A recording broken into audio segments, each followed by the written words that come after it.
যখনই বাসায় আসি তখনই দেখি তুমি রান্না করে। কেন, স্বামীর সাথে দুই চারটা রোমান্টিক কথা বলা যায় না? বিয়ে হয়েছে 5 বছর, 4 বছর তো তোমার সাথে রোমান্টিক কথাই বলছি, তাই না? আমি চাই এভাবেই তুমি সারা জীবন আমার সাথে রোমান্টিক কথা বলো। অনেক রোমান্টিক কথা বলছি, আর দরকার নেই। 3টা খাটে ঘুমাচ্ছে, একটা পেটে ঘুমাচ্ছে।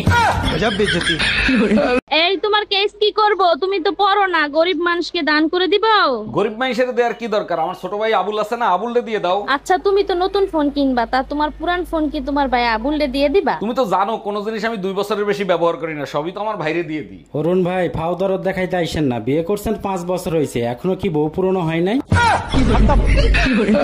দেখো সুমা, ধৈর্যের একটা সীমা আছে, কখনো সীমা লঙ্ঘন করবা না। আমি অশান্তি করি, ওটা আমার বিয়ে করা অধিকার। তুমি অশান্তি কেন করো? হে প্রভু, কি অশান্তি আমার ঘাড়ে দিলা, কি অপরাধ করছিলাম আমি? এখন প্রভুর দোষ দিচ্ছ কেন? প্রভু কি তোমাকে বিয়ে করতে বলছিল?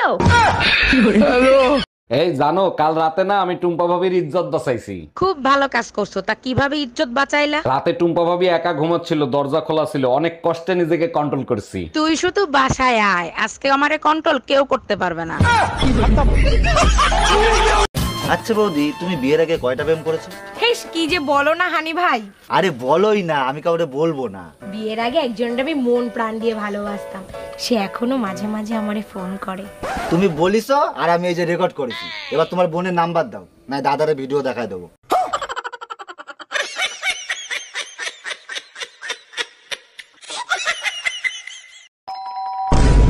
এই তাড়াতাড়ি পালো, আমার বর এসে গেছে। তাড়াতাড়ি পালো, আমার বর এসে গেছে।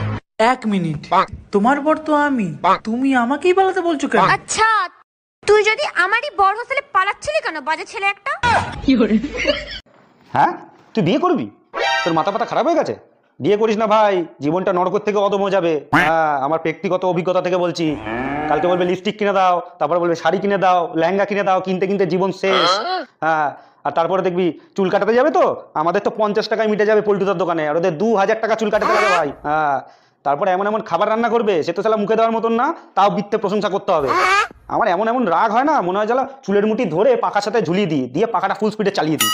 হ্যাঁ, এরকম ভাবে রাগ হয়। আরে আমাকে ওই অভিজিৎ বলছিল, হ্যাঁ, ওর বউ সম্বন্ধে, ওর বউ নাকি ডাইনি পুরো, বলছে বিয়ে করিস না ভাই, এরকম এরকম ব্যাপার। আমি তো বলে দিয়েছি ভাই, তোর বউ ওরকম হতে পারে, আমার বউ ওরকম নয়, আমার বউ খুব ভালো। হ্যাঁ, আমার বউ তো লক্ষতে কোটিতে একটা। আমার বউ তো না, আমার বউ তো আমার সোনা, আমার জীবন, আমার কলিজা। আচ্ছা ভাই, রাখলাম। হ্যাঁ হ্যাঁ, পরে কথা বলবো, টাটা। কি রান্না করেছো? তাহলে খেতে দাও। আরে ও দাদা, আপনার লুঙ্গির পেছনটা তো ছেঁড়া, জয় বাংলা দেখা যাচ্ছে, লুঙ্গিটা সামনের দিকে একটু ঘুরিয়ে পড়ুন। আচ্ছা দাদা, আপনাকে একটা কথা বলবো? হ্যাঁ বলেন। লুঙ্গির পেছন ছিঁড়া জয় বাংলা দেখা যাচ্ছে, সে তো আমি মারলাম। হ্যাঁ ঠিক আছে, এবার পেছন ছিঁড়া লুঙ্গি সামনের দিকে ঘুরিয়ে পড়লে তোমার সোনার বাংলা দেখা যাবে। আমার তো কথা বেশি বুঝেন নাকি? এই যে ভাবি, এইটা কি অরুণ সাহেবের বাড়ি? জি স্যার, এটা অরুণ সাহেবের বাড়ি। আপনি কোথা থেকে আসছেন? আমি লোন ডিপার্টমেন্ট থেকে আসছি। অরুণ সাহেব 20 লাখ টাকা লোন নিয়েছিল। হ্যাঁ, লোন নিছিল, আমাদের অনেক দরকার ছিল তাই নিছিল। এখন আমাদের টাকা দরকার, তাই লোনের টাকা ফেরত দেন। দেখেন ভাইয়া, আমরা তো লোন দেই না, যেখানে লোন দেয় সেখানে যান।